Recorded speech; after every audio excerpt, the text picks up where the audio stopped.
ውድ ጓደኞቼ ተወዳጁ ነብያችን ሰለላሁ ዐለይሂ ወሰለም በጥብቅ በማስጠንቀቅ እነዚህ አራት ነገሮች ከቤት ውስጥ መወገድ አለባቸው ብለውናል። ያለበለዚያ ሐዘን፣ ጭንቀት፣ ድህነት፣ መከራና ችግር በቤተሰቡ ውስጥ ይሰርጻል። እነዚህን አራት ነገሮች የያዘ ቤትም የአላህን እዝነት ፈጽሞ አያገኝም። እነዚህ አራት ነገሮች ምንድን ናቸው? ውድ ተመልካቾቻችን ከፍተኛ መጠን ያለውን ሀብት በህይወት ውስጥ መሰብሰብ ሰላምንና ስኬትን እንደሚያጎናጽፍ ምንም ዋስትና አይደለም። እውነተኛው ጉዳይ ያ ሀብት ከአላህ የሆነ በረከትን ይዟል የሚለው ነው። በረካው ከተነሳ ገንዘቡ ሊኖርህ ይችላል። ነገር ግን ከገንዘቡ ጋር አብሮ ጭንቀት፣ በሽታና ሐዘን ይዞ ይመጣል። ብዙ ሰዎች በየቀኑ ገንዘብ ያካብታሉ፣ ግን በወሩ መጨረሻ እጃቸው ላይ ምንም ገንዘብ ሲቀራቸው አይታይም። ወይም የባሰው ደግሞ ድንገተኛ መቅሰፍት በቅጽበት ያላቸውን ሁሉ ጠራርጎ ሲያጠፋባቸው ይስተዋላል። ከዚህ ጀርባ ካሉት ዋና ምክንያቶች ውስጥ አንዱ ቤት ውስጥ በረካ አለመኖር ነው። ይህ በረካም ብዙውን ጊዜ የሚጠፋበት ምክንያቱ በአላህና በመላእክቶቹ ያልተወደዱ አንዳንድ ነገሮችን ቤት ውስጥ በማስቀመጣችን የተነሳ የሚመጣ ነው።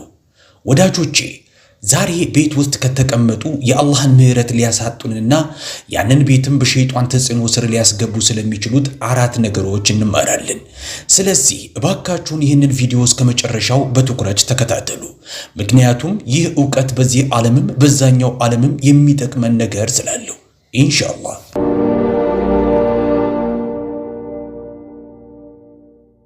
አሰላሙ አለይኩም ውድ ወንድምና እህቶቼ፣ በአላህ እዝነት ሁላችሁም ሰላም እንደሆናችሁ ተስፋ አደርጋለሁ።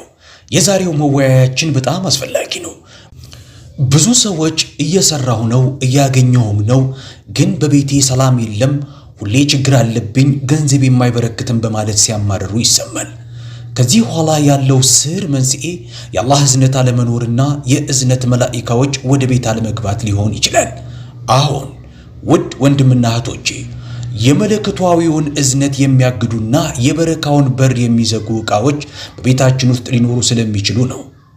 ቤታችን ውስጥ ማኖር የሌሉብን እነዛ አራት ነገሮች ምን እንደሆኑ ደግሞ አሁን እንይ። ውድ ተመልካቾቻችን ከቤታችን ማስወገድ ያለብን የመጀመሪያው ነገር የሙዚቃ መሳሪያዎችን ነው። ብዙዎቻችን ከግል ፍላጎታችን በመነጨ እንደ ጊታር፣ ፒያኖና ቫዮሊን ያሉ የሙዚቃ መሳሪያዎችን ገዝተን በቤታችን እናኖራቸዋለን።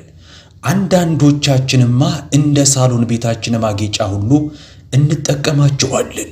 ነገር ግን ውድ ወንድምና እህቶቼ ከነቢዩ ሙሐመድ ሰለላሁ ዐለይሂ ወሰለም ዘንድ ይህን አስመልክቶ የተሰጠ ግልጽ ሐዲስ አለ።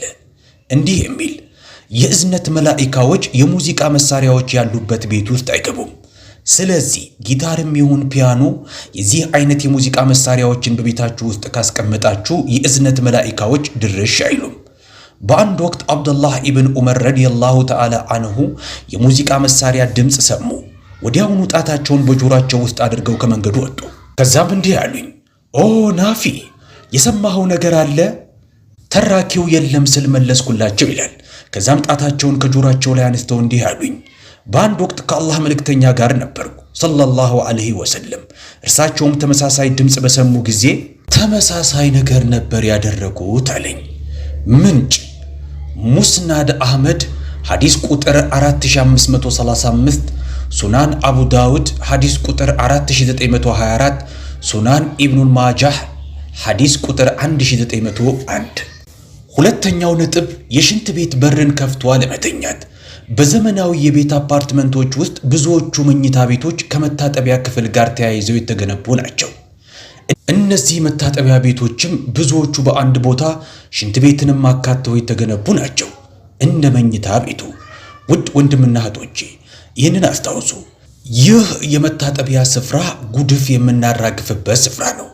እነዚህ ጽዱ ያልሆኑ ቦታዎች ደግሞ የሸይጣኖችና የጅኖች መኖሪያ ስፍራዎች መሆናቸው ይታወቃል።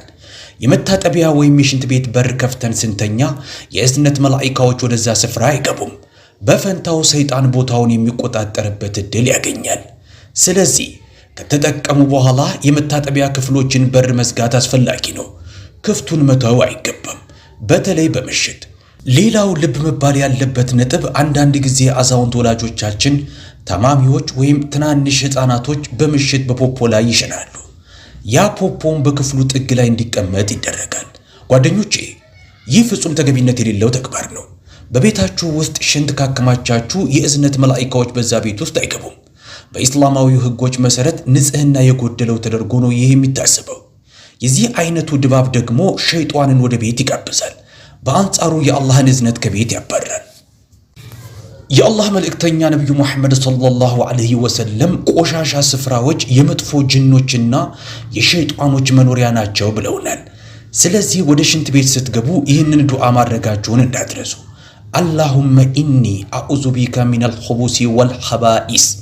ትርጉሙም አላህ ሆይ ከወንድም ከሴትም መጥፎ ጅኖች በአንተ እጠበቃለሁ ማለት ነው።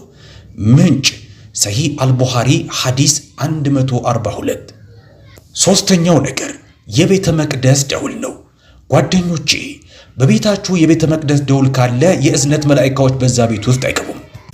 ምንም እንኳ የትኛውም ሙስሊም የዚህ አይነት ነገሮችን በቤቱ መያዝ ባይገባውም ሁሉም ሰው መጠንቀቁ ግን አስፈላጊ ነው።